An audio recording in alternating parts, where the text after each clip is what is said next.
Welcome to Unapologetically Yours, a podcast where we go deep on everything from spirituality to relationships and connection to business and belief systems. Because in a world where we've been taught to play by the rules, it's time to live unapologetically.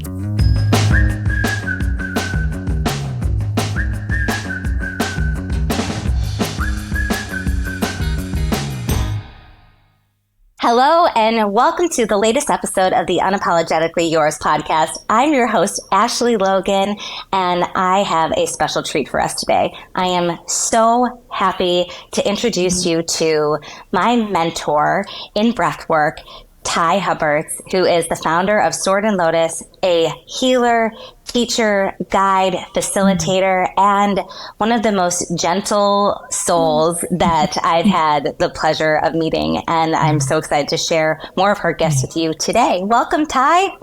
Oh, thank you, Ashley. That was incredibly generous. And it's really, really good to land here with you and talk and just connect. Yeah, and share. Yeah, thank you.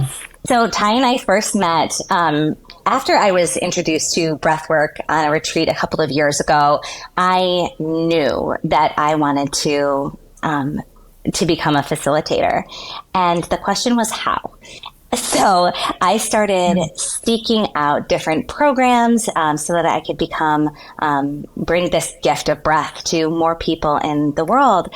And I came across Tai and signed up for her level 1 breathwork course. And she's based out in Seattle. And I just felt this instant kinship with Tai.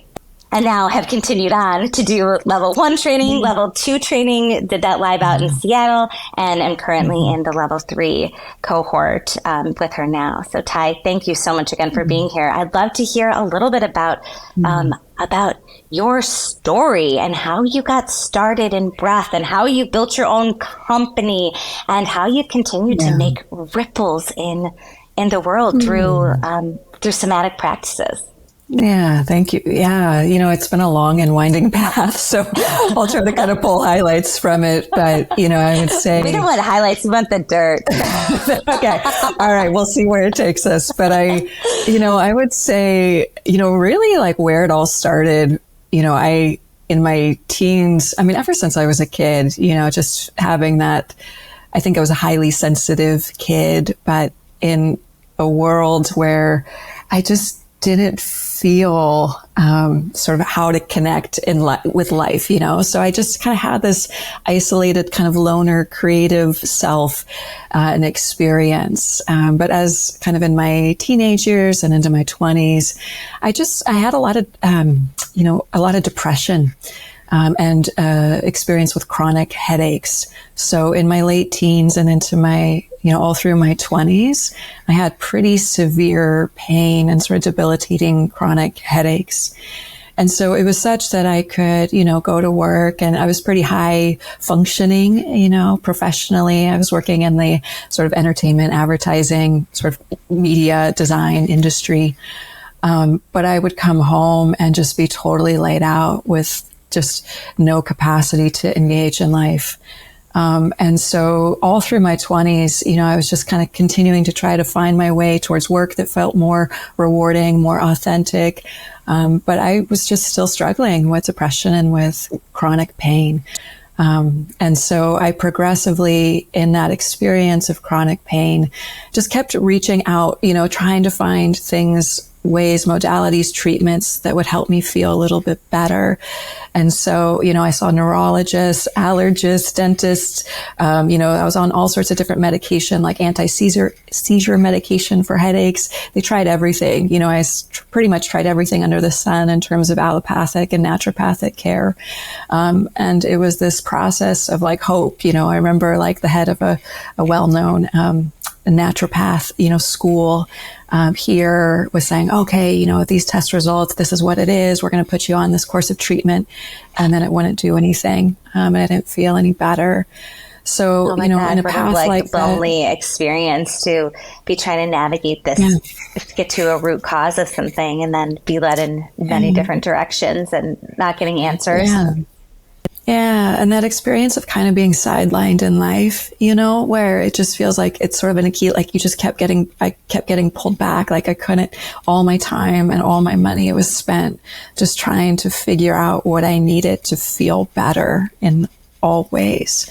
Mm-hmm. And so, you know, in that process, progressively, you know, you start kind of reaching further out, you know, where it's like, oh, well, maybe you should reach out to this psychic, you know, medical psychic or something like that. And at some point, you know, years, you know, and like in my early 20s, I discovered yoga. So I've been practicing yoga for over 20 years. But at that time, I was doing that, not so much from a spiritual perspective, but just it was something that was like being offered at the YMCA gym, you know. So I was going on yoga retreats and doing that. And so there was a calling there. And in the yoga path, you know, I progressively sought out sort of more sort of teaching on the philosophical side. So that was sort of happening in my 20s. But eventually I found my way to this place in Seattle. It's called the Theosophical Society. And they were kind of offering more sort of spiritual workshops and bringing teachers in. And they brought in a shamanic practitioner, a woman named Betsy Bergstrom, who's here in Seattle. And I experienced a sort of weekend shamanic, I don't even know if it was an introductory course or something like that, but it really just opened my world. And I don't think it was actually in that workshop, but another sort of shamanic experience. I was almost like in a guided meditation with a shamanic component to it. And I had the most significant reduction in my headache pain that I had ever experienced. And it was kind of wild. I mean, I remember it like it was yesterday, you know, in this vision, this sort of plant came forward in my awareness and offered to create like a circulation, like a filtration system. And so I was following that, and it was almost like it was filtering sort of bound and stagnant energy. And I literally just felt a reduction in pain immediately. And so just that experience and sort of what I experienced in that shamanic workshop just really sort of opened my world and took me sort of deeper down a path. So it's been a long journey. You know, when I was 29, I just taking a quick step back. Sorry. I love how you like followed these different threads and kept, you didn't accept that there wasn't an answer to this. Yeah. And you continued to push and tug the threads, and that in itself is so amazing and requires like such a level of tenacity and hope. Yeah. Thank you. Yeah. And when you reflect that back, you know, it is when all these experts didn't have an answer, you know, like the disappointment of going to people that say they can help or what, you know, and just that disappointment that happens time and time again. And yet sort of just digging in and listening. And it really became a process of like deep inner listening, of almost like crawling in the dark, you know, of like what's resonating, what's sort of calling me forward, and let me go seek that out. So I, you know, eventually realized that I needed to take kind of a sabbatical, you know, and just time off. I really, you know, I mean, I did kind of get to that point where it's like, I can't live like this. So it's either just end it or, you know, do something more drastic to kind of find my way to a better life for myself. And so, you know, I had been working in the corporate world and saved money to be able to do that. And I think it was when I was either 27 or 29. I think it was 29. I quit sort of my corporate work, and I took about 2 years and a year and a half off. It was tough. You know, I moved in with family, and that was tough at that age, you know, and sort of kind of tough to just step out of all the structure and things that I'd kind of built in my life to just seek and just to listen. And so that was a really interesting phase of life, and went and kind of lived in some different spiritual centers. There was the Himalayan Institute in Pennsylvania, kind of a yogic, like ashram type place. And, you know, stayed there in residence and took their programming, and eventually did my yoga teacher training there. Went to a Zen monastery, you know, the Tassajara, which is down in California, and spent some time in residence there, just sort of in a Zen Buddhist tradition, and just meditating and just being in a really simple life. And and spent 3 months at the Esalen Institute, studying Tai Chi and permaculture and just working there, kind of doing work trade.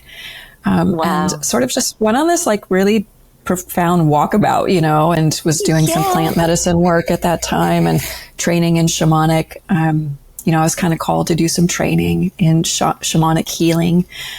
So it was this time of really just trying to kind of redirect my compass and sort of just follow what spoke to me. So it was like, I was thinking about going to grad school for counseling psychology, but as I listened in, I really was drawn to like, no, I want to do shamanic healing training. So it's just like a slow moment by moment, where am I called, what's next, and listening and following.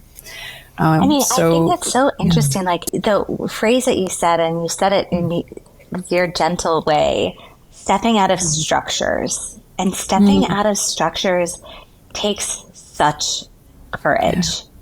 And especially, and then to think like as a woman, you going and being in residence at different centers and trusting that you'd be safe and trusting that you'd be protected and all of those things. It's really, really, the path that you have walked is full of courage. Really cool. Yeah. Thank you. Yeah. It's funny. I don't reflect back too often, but just hearing, you reflect that it really was and still is in some ways. I think that, and maybe that's sort of what the work that I do now is, helping people sort of listen to that inner compass in some way, or offering spaces and practices and just really simple ways of helping people to kind of, hear that intelligence that's coming from within them. And there's different ways to do that. But I think that was my path and process. And that is, how I support people now. And it's a continuous process for myself as well, of like, oh, I don't want to do this, but I'm getting a call to the, and following it and trusting. I think, actually, as I reflect on it, I think it's finding a foundation of like deep trust, right? Like a trust in nature, a trust in God, however you orient to it. And I think with that like through the practice of sort of going into the unknown a little bit and of surrendering into that like deep trust in all that is. I think that's the foundation that starts to come through that can support that. And, it's scary on so many different levels. And I see that with, everyone that I work with, but, it's beautiful too, because the people that I work with, like, I see that courage, right? Like I sit with and see the pain, right? The disappointment, the grief, the fear, the feeling like nothing, it's not going to change, or even just questioning, like, is it all worth it? Like, is this getting me anywhere? Is it right? Like, and so to be able to be with people in whatever stage of that process, right? And just to kind of hold a candle in the dark a little bit, right? And so, yeah. But I really do. Yeah. Well, I think about how, you completely forged your own path. Like you were like elephants going through the jungle, they create the river and for others. And that's really what you did. You're a wayfinder in so many ways. And so tell me a little bit about how you founded Sword and Lotus. And then I want to dive back into the deep trust and build from that foundation. I want people to know a little bit more about what you do now. Yeah. It's interesting. I mean, I first started teaching yoga, after I did my certification. And so that was an opportunity to just hold space, share practice, be with people in community. And that was really incredibly rewarding to just kind of share spiritual teachings, to come together in a practice of connection, community, like deep listening. But along the way, I did shamanic healing training. And so I didn't have any template for it, right? Like I didn't have a mentor specifically who sort of I did all these trainings, but then I was sort of on my own to like start offering shamanic healing sessions. And there weren't that many people doing how it. to be a shaman as a white woman in Seattle. It's like, what? I mean, and it's one of those, there's little nudges, from the universe that just sort of kind of, but I followed it, it was like someone had asked for, after I'd done some training, someone at a grocery store, long story, but they had asked, well, do you offer sessions? And I was like, well, I could, sure, I'll, if you'd like a session, I'd be happy to offer one for you. And then I was like, well, I probably need a space to do that, that's not my home space. And so that kind of was the impetus to get, start subletting an office, a healing space, one day a week, and start, just putting it out there that I'm offering this work and available for it. But at some point along the way, I was introduced to like breath work. And even in that experience, I probably like you, I experienced it, and it was just so powerful for me. It was this integration of sort of music and almost like sound healing and sort of like shamanic journeying. It had the somatic component that was really, at that point, I was already becoming very aware of like trauma and somatic psychology and in my own healing process. So I appreciated that. And it almost felt similar to some of like the plant medicine or psychedelic journey work that had been very significant in my own healing work. And so I was looking all over for like who's offering trainings, and I was pretty much experiencing, all these different styles and approaches to breath work. But I honestly didn't resonate at that time. This was like 13 years ago, like I didn't resonate with any of the schools that were available. There was just aspects about each that just didn't quite feel right. And so I really just sort of created my own approach and drew and experienced, trained with a rebirthing practitioner, did holotropic breath work, experienced transformational and biodynamic breath work, and some other facilitators that were, in Bali and a few other places, and sort of curated like, what is my own authentic expression? What type of breath work? Like, what's the space that I want to offer and hold? And so again, that's one of those sort of like trail, moments, intersections where it's like, well, I could do this, but I'm not getting a yes for like the full resonance. And so I just started curating and offering like my own expression of it. And it was really, just well received in the community. Was offering public group sessions and then started offering private sessions. And then in the last 5 years, just been developing a facilitator training that is that my own sort of unique creation and expression of it. So, so that's what I do now is run the, just guide people that are really drawn to facilitating breath work from a really sacred and very trauma informed place.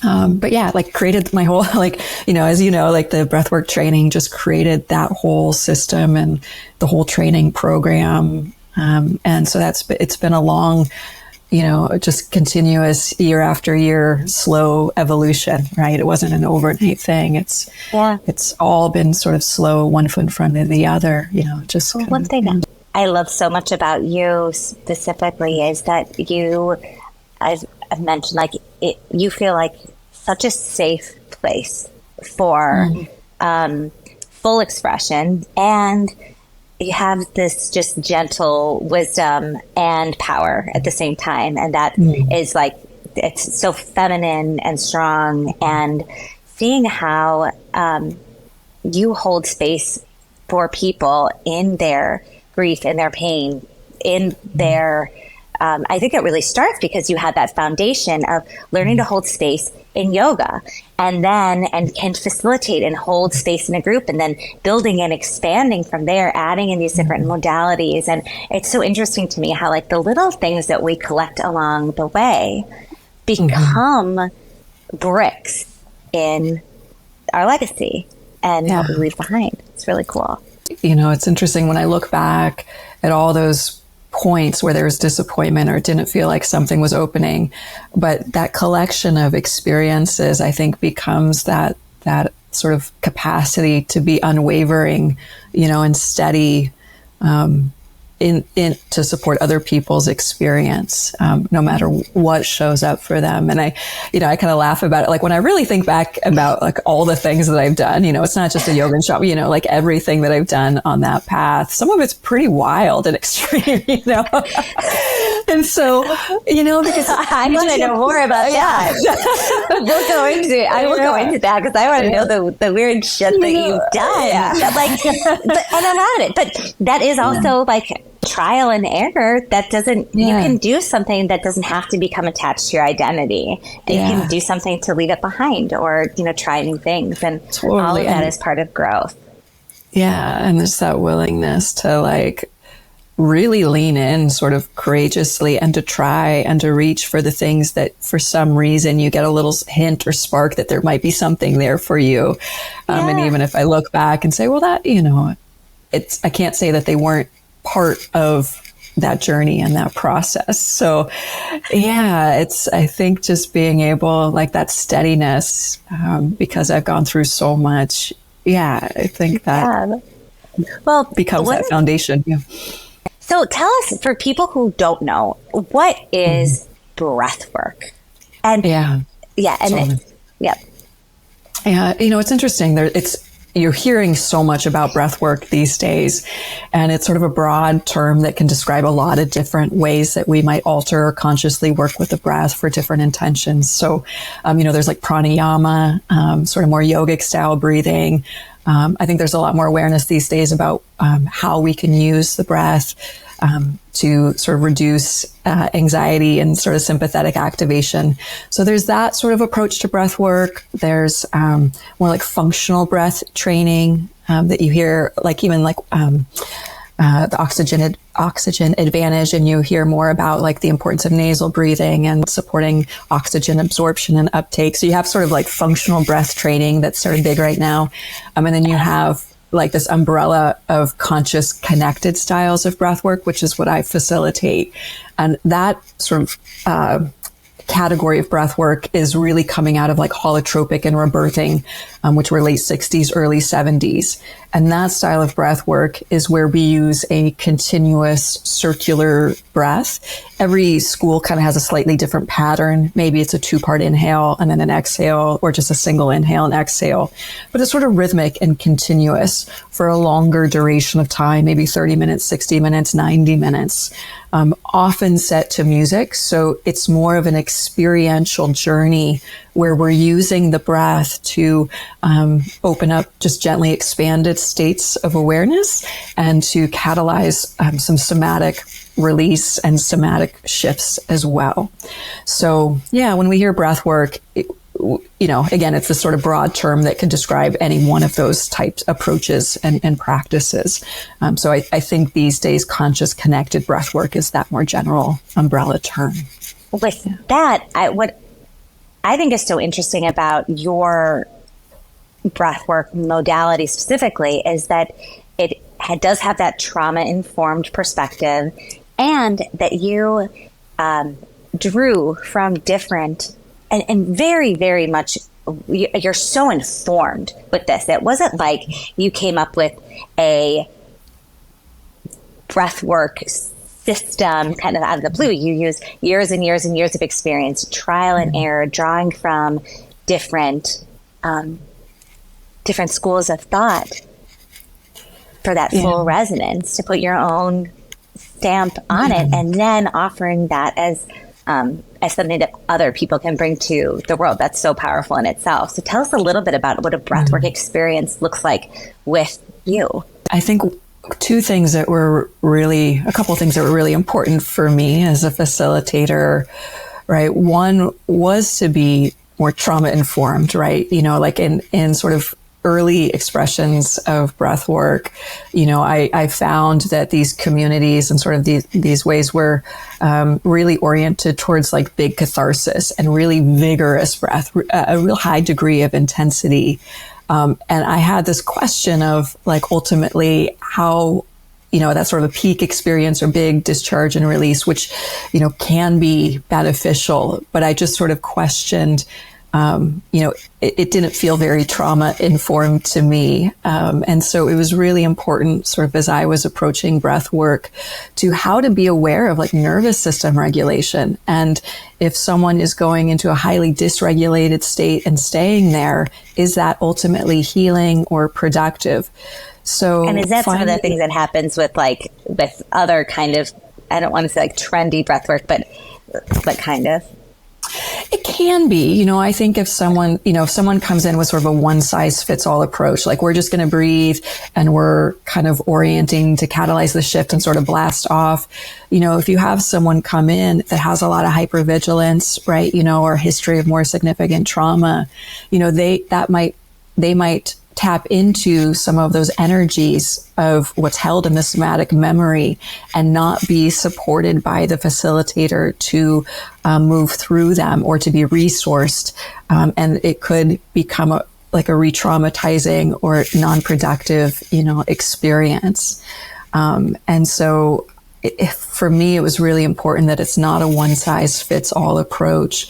And how can we sort of assess regulation and alter or adjust, the breathing pattern or the pace so that someone can connect with their breath and move through it and move with it in a way that supports a really productive and meaningful and, outcome that can be really beneficial for them and not sort of just overtax, the system to a point where they're just going into a peak experience or potentially going into sort of trauma materials. So that's important to me. I would say, the breathing pattern that I use, if the intensity dials turned up and holotropic breath work were turned down a little bit, it's still active and dynamic. And by all means, if big energy needs to move through, if there's a big cathartic release that needs to move through, beautiful. Like we can receive all of that. But I want to make sure that for people that do have histories of more significant trauma or that we offer breath work in a way that they can take it in and it be a beneficial resource and ally for them. So that was really important. I think also to give people a lot of permission to explore their own breath, right? Some systems have a keep going, keep breathing. And really looking towards we want to see the belly and chest, or we want to see this activated breath that looks a very specific way.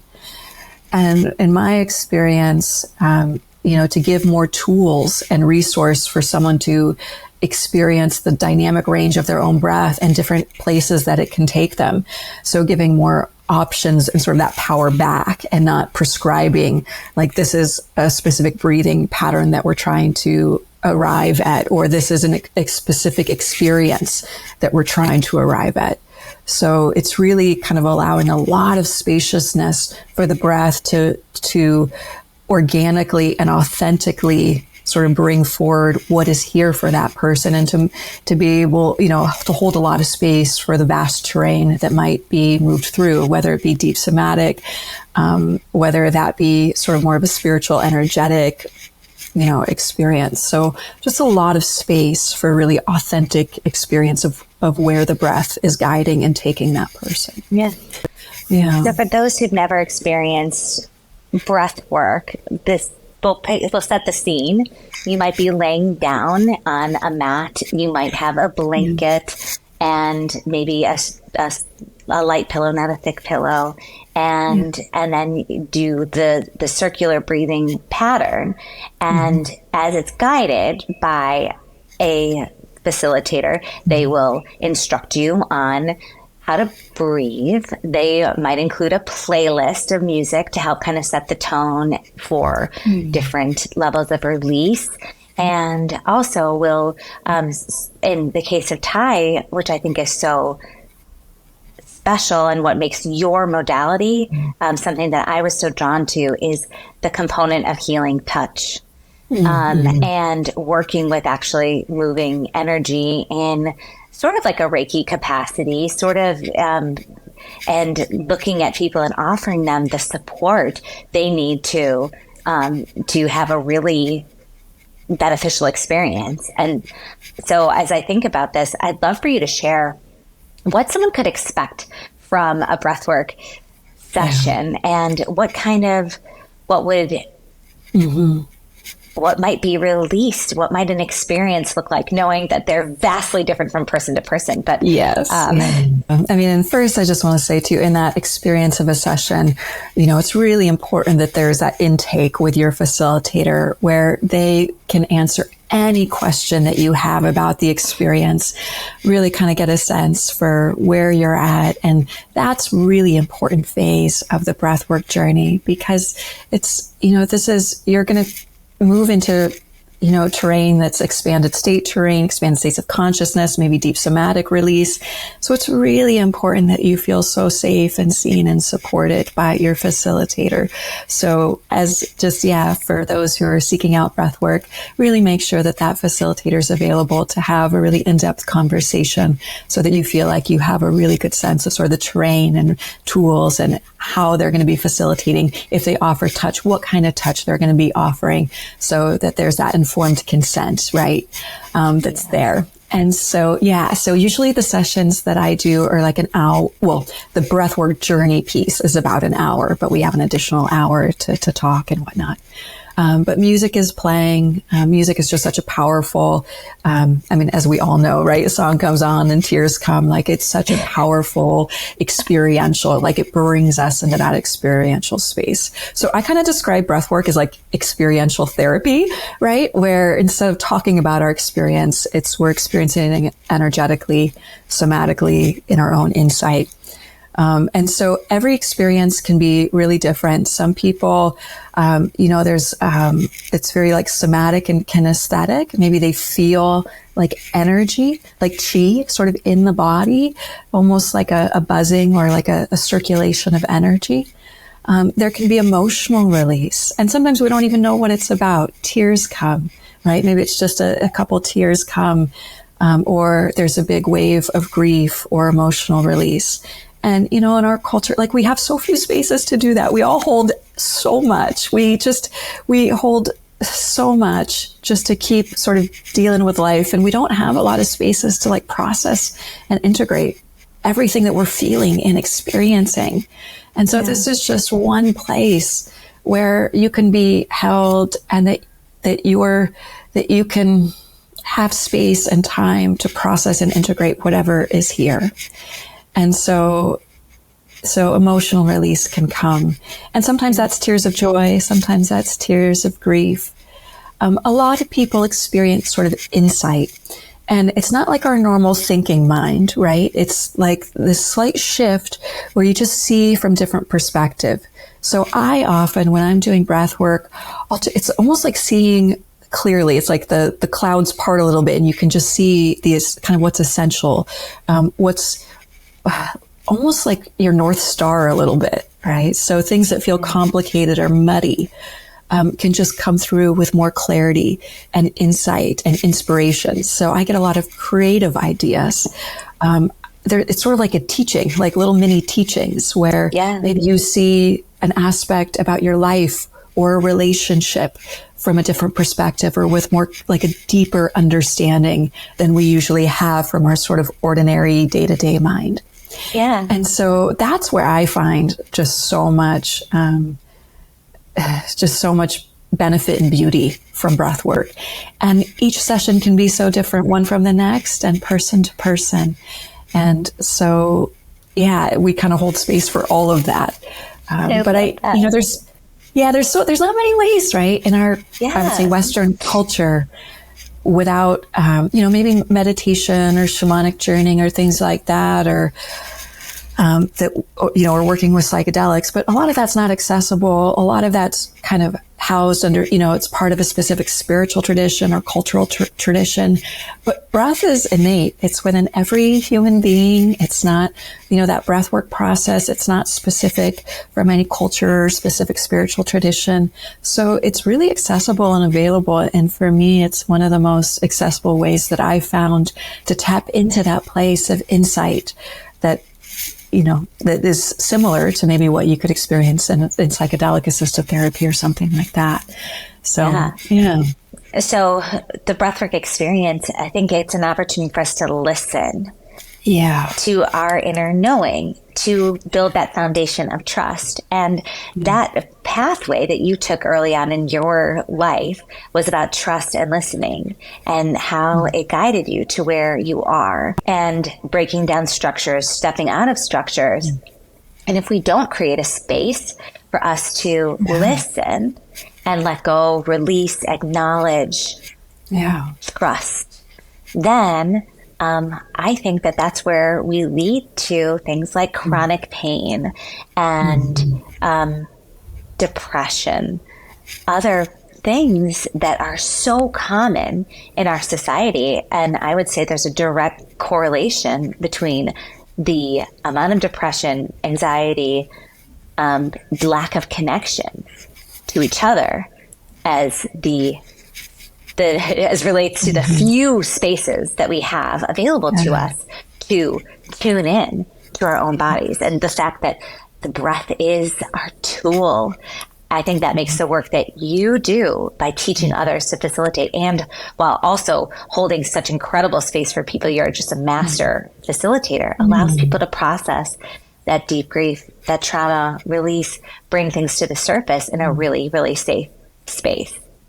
Yeah. Oh, I got chills when you said, I got chills on my arms when you said that. Yeah. It's totally true. You know, it's so like, you know, I get to sit within Hakomi therapy and in breath work, right? Like both to be a supportive presence, you know, and to offer that supportive touch, you know, to support people through all of that. But also like I get to bear witness to the like immense intelligence, you know, that comes forward for people that is innate. Like I really believe, I mean, connection and support, right? Like is so important.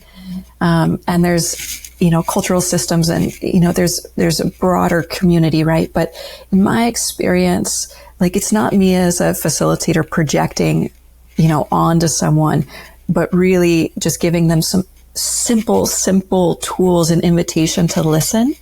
And then the psyche, the soul, the body, it's so wanting to speak and communicate. We just need to learn how to listen. Like that plant that came forward when I did the headache thing, you know, early on, like that's not something that would be off. Like that's what came from my connection to all that is, that came forward as a way to support me. And so that those things that you can never arrive at through, you know, a traditional sort of a system, right? Things come forward. One at a time. Take this, like all of the things, right? Because our bodies they're not one size fit all. And we've been, the structures keep us safe, driving in the correct lanes, following similar rules, but those structures also really can be confining.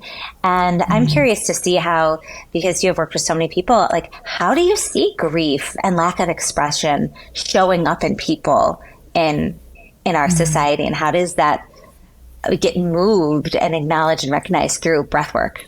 How does that work as a healing tool? I mean, both in the Hakomi therapy, it's, you know, in some ways it's a really simple thing of just having a supportive safe space to turn towards it and to let it be felt, let it be seen, let it be supported without it feeling like there's someone on the outside or a practitioner trying to change it, trying to fix it. So it really is just kind of holding a space where we can turn towards it and be curious about its experience, right? Like I kind of bring in like the internal family systems model, like these parts work, right? Like where in us, just learning more, it's like turning towards it with curiosity. And we can learn more from it, like almost start to communicate with it, and it can show us things. And so that's where I find some of the deeper healing work happen. And too, like our power, and like, I mean, I think part of the reason some of my headache stuff started to alleviate when I found shamanism was like, there was so much more of me that, and power, you know, and life force that didn't have a place, like I wasn't in contact with it. It didn't have a place to express, like it couldn't move through my body in this channel. So it just got all bound up. And so I really find like there's life that wants to move through us. And when we have these like little dams, you know, where that can't be fully expressed, it can show up as chronic pain and depression and things like that. So it's not only like turning towards like the grief and having movement and release for that, but it's like there's a tremendous amount of energy and life force in us that wants to have space and to move and, you know, and to be expressed in life and to come through. And so it's opening up channels for that as well. I'm so glad that you said that, because I think that we have a temptation right now in the wellness world and space to spend so much time talking about healing. But also, I almost think I wish the conversation was more about access. Yeah. Because we have only begun to tip the iceberg, to scratch the surface in Western culture about what our bodies are capable of and how much power they have and how much power thought has. And so it's breath work provides a channel, sort of lifts the veil for remembering how to access our instincts, our wisdom, our intuition. And I think that brings us closer to God, closer to our purpose, and really can create a space where you feel like, I understand myself, I understand where I fit in this world, and I understand how to interact with the world around me with more clarity, and all parts of it, not just one-to-one, but the whole cycle of nature. Exactly. Yeah, I resonate with that. Yeah, really deeply. Yeah, and that the resilience and the intelligence, like it's there. And so it is just that access, like you said, you know, of how to connect into it. Because I really, in my experience and witnessing with the work that my clients do, like those answers are inside and with our connection to nature and spirit, you know, and in our body. Like we just need to kind of learn to listen and ask the right questions so it can sort of reveal itself, right? But it is, and I think, you know, again, it's unique to each individual. It can't be anything that's prescribed or projected from an exterior lens.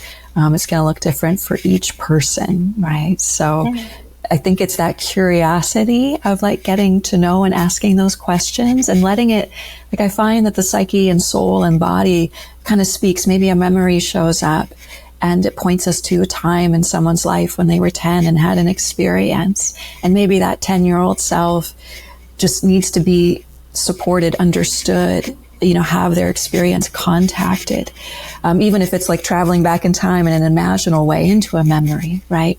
Or maybe, you know, sometimes the psyche and soul like speaks in metaphor and symbolism, right? So it can kind of start to point towards what's needed for integration, right? Or to access, or to just to meet the places within us that have experienced pain, you know. Mm-hmm. Yeah. Mm-hmm. Yeah. I think about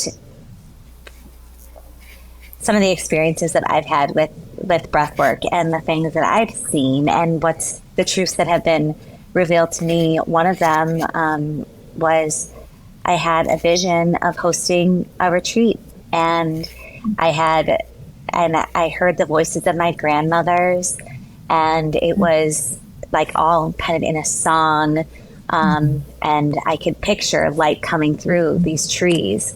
And while hearing the song, and what was so interesting to me about it was a song that I sang all the time, that I made up as a little girl. And I realized my body uses music to process. And I had stopped singing as a person because of not feeling comfortable, or the corporate structures. My eyes are tearing up. Yeah. And my body reminded me through breath that music was not just part of me, but in me, and it needed to be released. And it also reminded me that I have the power to share and create and support. And seeing that inspired me, planted the seed to host my own retreat. And from there, I supported another breathwork facilitator in move and the energy in the room, and that is what brought us together. So isn't that crazy? Like breathwork brought me, like it's wild, and the body remembering how I need to process, how my nervous system prefers to be regulated is through humming and singing and all this, and I wasn't using my voice at all. Wow. Like, it's so beautiful that, you know, in that journey, you were shown, it was revealed, that revelation of this is important, this is your medicine.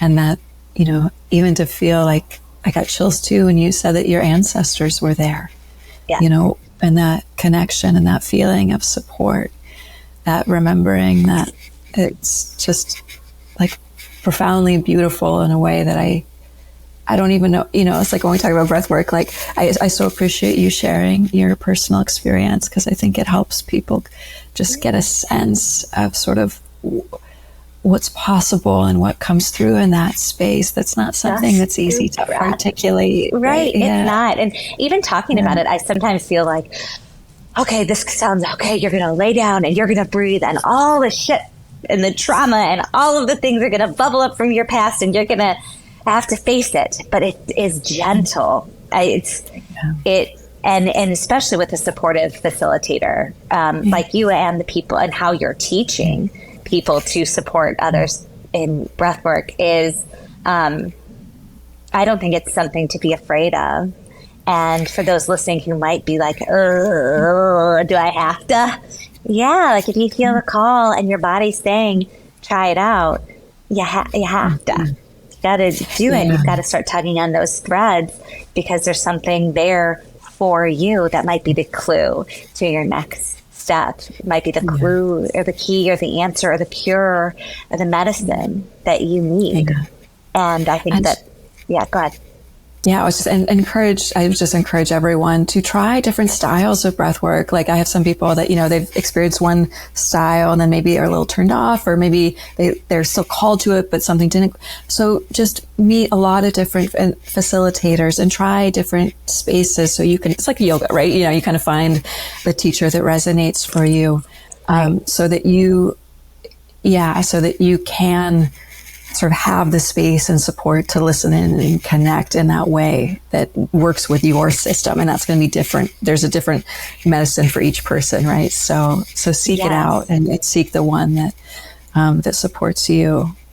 Yes, I love that. And so I completed with you a virtual level 1 facilitator training, and that was so supportive, and the group was wonderful. And the reason I wanted to do it with you at first was, like, of course, your energy, and I felt like we had aligned values, and then also it was a very reasonable schedule. It wasn't like going to do this training for 12 weeks in Bali, which would be absolutely impossible for me with little kids. But then I flew out to Seattle this past March, and I have to tell you that doing your level 2 training in person, I walked into that room and that space, and you and I hadn't ever met in person. I already felt like such a kinship to you, but I felt like I was walking into a space, and it was like coming home. It was so comfortable. The people who you attracted it felt like a soul tribe in so many ways. There was no ego, no competition, nothing but support, nothing but love, as we all practiced and breathed together, and then held space for each other and took turns breathing and facilitating. And it was one of the most expansive experiences that of my life. And then I decided to go on and do the level 3 training with you. But you have a couple of trainings coming up. Tell us about what you have coming up and how people can sign on to not just work with you, but to become a facilitator if you feel drawn to that. Yeah. The training that I've created is 3 levels, kind of like you mentioned, Ashley. So level 1 is 3 days. I offer it both online and in person in Seattle. So there's an online offering, usually every couple months there's a level 1. And that's pretty much, it's fairly didactic, but it's conversation, and we're laying the foundational groundwork to, being able to describe what is breathwork, what's happening physiologically, like what's happening between oxygen and carbon dioxide, what is tetany, just having that information, right, that we can be informed, how does trauma show up in breath work, looking at regulation, how the breath interfaces with the nervous system. So it's a rich, like super deep dive. I mean, for a level 1, I don't know if you agree, like it's a pretty... For sure. I loved it. Yeah, it's a pretty rich and substantive curriculum. But for me, that's sort of setting that foundation before we start guiding, before we start facilitating, to have that shared foundation of knowledge and awareness. It's really just opening awareness to what it means. And you're brilliant, by the way. Like how you have laid out this course, you are an incredible teacher, and how you explain the physiology and all of the facets of it. You're so informed. It's really amazing. Just want to share that with you, that you're one of the best teachers that I've ever had. So much, like I couldn't participate live in all of the sessions because of parenting time on the weekend, and I went back and I watched them with like such enthusiasm, of course, and just felt really, you're fantastic. So just want to say. Yeah. Thank you. Yeah, it's, I have that sort of age, I mean, I appreciate, as far into the deep mysticism. You're a type A shaman. You are a type A shaman.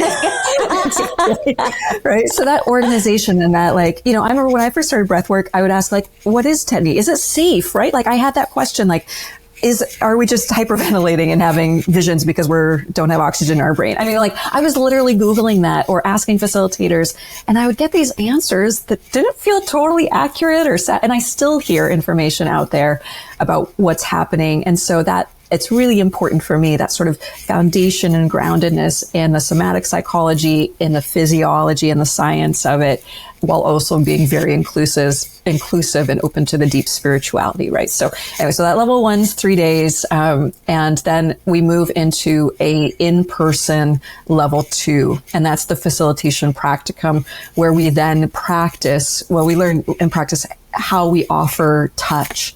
And get feedback from our breathers, our clients. And then we practice guiding one-on-one sessions. So holding space for someone through the full duration of a breathwork journey. And then we also kind of create like a group facilitation where you have maybe half the group breathing and the facilitators, what it would be to facilitate a group where you're just coming in, offering support to one person, stepping back, going to another person, and sort of what it means and what it requires to facilitate a group dynamic. So that's all hands-on, experiential. And just for me, there's no way I would certify anyone to facilitate breath work without in-person hands-on work. Like to experience what it is like energetically for you as a facilitator when someone's nervous system and someone's going through it's big energy work. It's a lot. It can be quite intense, right, on all levels. And so even being aware of your own energy, your own nervous system reaction, and learning sort of the very nuanced territory. So that's where we practice hands-on. That's usually 5 days. Sometimes it's an in-city residential where, in Seattle, you do your own lodging. And then the next one that I have is a residential retreat in September on Whidbey Island, just outside of Seattle. So that's a lovely experience because we have food, we're out in the woods, and we have a very contained container for a really deep retreat training experience. And then the level 3 is usually offered once a year, and that's a 4 months plus mentorship, where you as a facilitator in training are starting to guide sessions, one-on-one groups, talking about your process, writing evaluations, having your clients send feedback forms.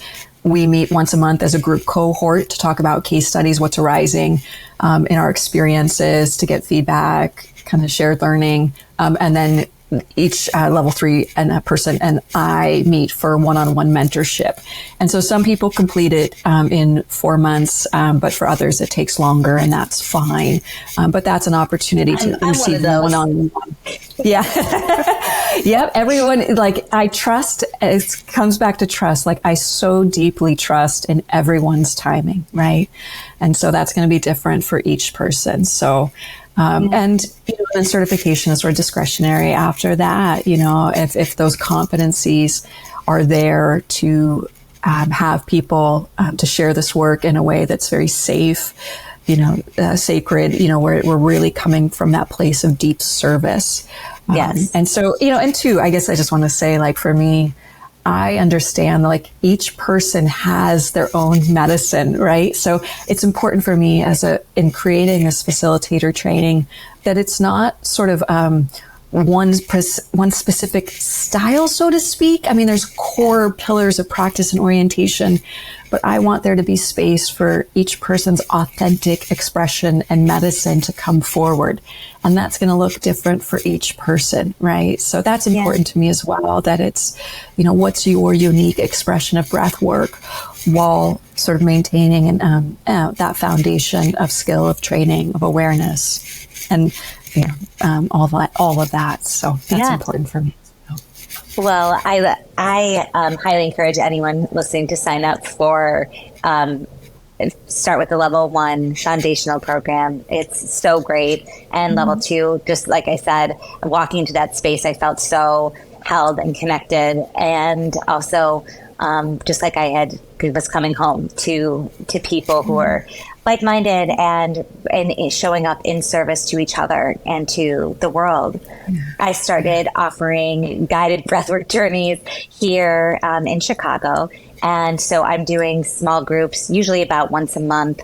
And then as I have a little bit more capacity coming up in the coming months, we'll be doing some more of that. And I just highly encourage everyone to remember the power that's already in your body. Remember the power of your breath. And so I have to tell you something that was so cute. So I take big, deep heaving sighs like all the time, like, and just, so like I am a terrible person to sit next to at work because I just am constantly like, just like letting out, just like moving air through my body or doing like slow, just regulating my body all day long through breath. And as I've sort of tapped more into the power of breathing, it just is innate. It's just coming out. It's not, you don't teach us to do like all different types of breathing in short spurts. It's the longer circular breath work. But I want to share that like these little patterns are coming out and accessing the breath is coming out for me. And then I watched my daughter, who's 8, and she's breathing and starting to breathe to regulate her system. And she was frustrated the other day, and she's like, "You know what, Mom? I'm going to take a little walk around the block and just breathe." And I was like, "Oh my God!" It's amazing how, like, when we tap into this ourselves, that it shows other people how to do it and how to remember that in their bodies too, in ways big and small. So cool. That's so cool, and just it's cool too that like. I can hear the relationship that you have between your embodied awareness and your somatic experience in your breath has just become so the relationship there, and the listening, the awareness is really opened up. Yeah. Well, it has been so wonderful talking with you today. And how can people find you and connect with you? Yeah, my website is swordandlotus.com. So that has information about online group breathwork sessions, Seattle breathwork sessions. I am on Instagram at Sword and Lotus. I'm not the most active social media person. So we'll see how that continues to unfold. So not super active in posting, but that's fine for me. But you'll see some announcements for the upcoming breathwork trainings, and just online group sessions. So that's a beautiful way to kind of get connected. And then I do Hakomi. I'm a Hakomi therapist as well. So that's sort of like experiential, sort of mindfulness and somatic based kind of, therapeutic sort of support for self-discovery and healing. And so I offer those sessions online and in person. So there's more information on the website about that work. for those that maybe want sort of a more somatic and mindfulness approach to therapeutic work. Yeah. I love this. And before we close out, I have a question. What are you doing to show up in the world unapologetically? Let me feel into that for a second.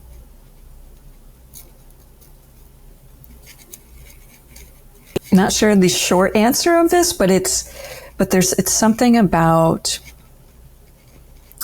it's the relationship with myself, right? And having experiences, having teachings that come through where that deep transmission and medicine and knowing and sacred, experiences of the sacred are intimate and personal. And I don't need to share about it, that it's just with me in the fabric of my soul and being, that doesn't require it to be understood by anyone else, that doesn't require me to do anything with it, but just to hold and to cherish that precious relationship with Source, with Divine, with God in a way that that I know in my heart, in my soul. So yeah. Gosh, that's like you're no longer seeking validation. Yeah, where it's just intimate and personal, and to rest into the nourishment and the contentment of that. I love that. Thank you. Yeah. Thank you so Ashley, it is so wonderful. I could sit here all day with you and share and connect. And thank you for just your thoughtful, just your invitation for me to come here and share. And it's just so sincere and thoughtful. For your desire to give resource, to share, to connect, to support people, and doing that through this podcast and all that you do. It's really beautiful. And so thank you for letting me be part of it. And thank you so much. You're making me cry. But me too. I know. Yeah. I know, and we could sit here all day. And I'm excited to find a time to come back out to Seattle so that we can.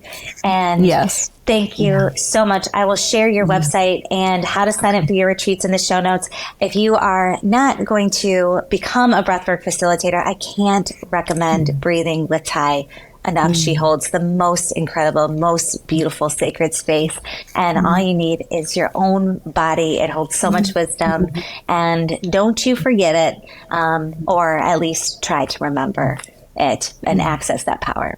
So. Yeah, simple and powerful. Yeah. Yes. Okay. Well, signing off for Ashley. today. Thank you so much. Thank you. Take good care. Thanks, everyone. Thank you so much for tuning in. Go out, make some mischief in the world. And until then, I'm Ashley, and I'm unapologetically yours.